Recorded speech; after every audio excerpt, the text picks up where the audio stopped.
මේ මිනුවන්ගොඩ කලාපේ තියෙන වැඩිම ශිෂ්‍යත්ව ප්‍රතිඵල පෙන්වන පාසල මේ රෙජී රණතුංග විද්‍යාලය.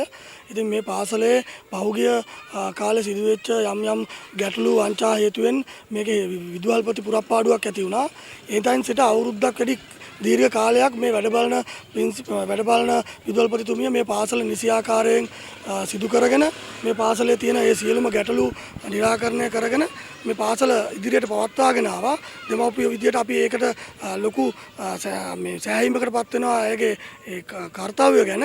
ඉතින් ඒ අතරතුර මේ පාසලේ විදුහල්පති පුරප්පාඩුව මේ කැසට් කරලා ඒක ඉන්ටර්වයුව කරා. ඉතින් ඒකේ ඒ අදාළ ලකුණු ඒ අදාළ ඒ සියලුම මේ අවශ්‍ය කරුණු සම්පූර්ණ කරලා තමයි අපේ මේ වැඩ බලන විදුහල්පතිතුමිය ඉන්නේ.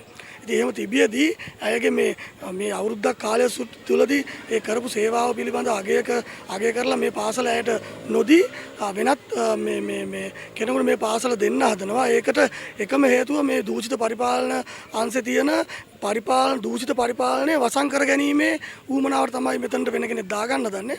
ඉතින් අපි මේ මිනුවන්ගොඩ කලාපෙන් මේ කරන මේ පාසලට කරන මේ අකටයුත්ත ගැන තමයි අපි මේ රටටම හෙළි කරන්න ඕනේ තමයි අපි. නමුත් මේ පාසලේ සියලුම දෙමව්පියෝ වගේ මේකට එකඟතාවයෙන් ඉන්නේ. ඉතින් අපි ඉල්ලන්නේ අපිට මේ ඉන්න විදුහල්පතිතුමිය කියන්නේ සුදුසුකම් සම්පූර්ණ කරපු මේ විදුහල්පතිතුමිය විදුහල්පති ලෙස අපිට මේකට පත් කරලා දෙන්න කියලා. අපි වෙන කිසිම කෙනෙක් ගැන කිසිම කෙනෙක්ට අපි වෙන බලපෑමක් නැහැ. අපිට ඕනේ මේ ඉන්න විදුහල්පතිතුමිය ලෙස නිත්‍යානුකූලව මේ පාසලට පත් කරලා දෙන්න කියලා මේ බලධාරීන්ගෙන් අපි නිහඬ උද්ඝෝෂණයක් කරලා අද මේ පාසල් භූමිය තුල ඉල්ලා සිටිනවා. නමුත් මේක මෙතනින් එහාට අපිට තවදුරටත් කලාපයටද පළාත් එකටද ජනාධිපති ගාවටත් අපි යන්න සූදානමින් මේ දෙමව්පියෝ අද මෙතන රැස් වෙලා ඉන්නේ. දැන් මේ පාසලේ එක සෙක්ෂන් එකක ළමයි 240ක් වගේ ලොකු පිරිසක් ඉන්නවා. එහෙම එතකොට ඒ දැන් අපි දන්න විදිහට එන්න හදන විදුහල්පතිතුමියගේ පාසලේ ළමයි පොඩි පිරිසක් 200 ගාණක් වගේ පොඩි පිරිසක් ඉන්න පාසලක්. ඒතර ඒ වගේ එයාගේ සුදුසුකම් ඇති. අපි ඒ පිළිබඳව ඇය ගැන අපි අව탁සේරුවක් නැහැ. නමුත් අපිට තියෙන්නේ අපි මේ ඉන්න කෙනා ගැන අපිට ලොකු තක්සේරුවක් තියෙනවා. මේක ඉදිරියට මේ පාසල තවත් ඉදිරියට හොඳ ජයග්‍රහණී මට්ටමට හොඳ ශිෂ්‍යත්ව ප්‍රතිඵල අරගෙන මේ පාසල මේ කලාපේ තවත් හොඳ වැදගත් පාසලක් කරයි කියන හැඟීම මත තමයි අපි මෙතනට අද රැස් වෙලා ඉන්නේ.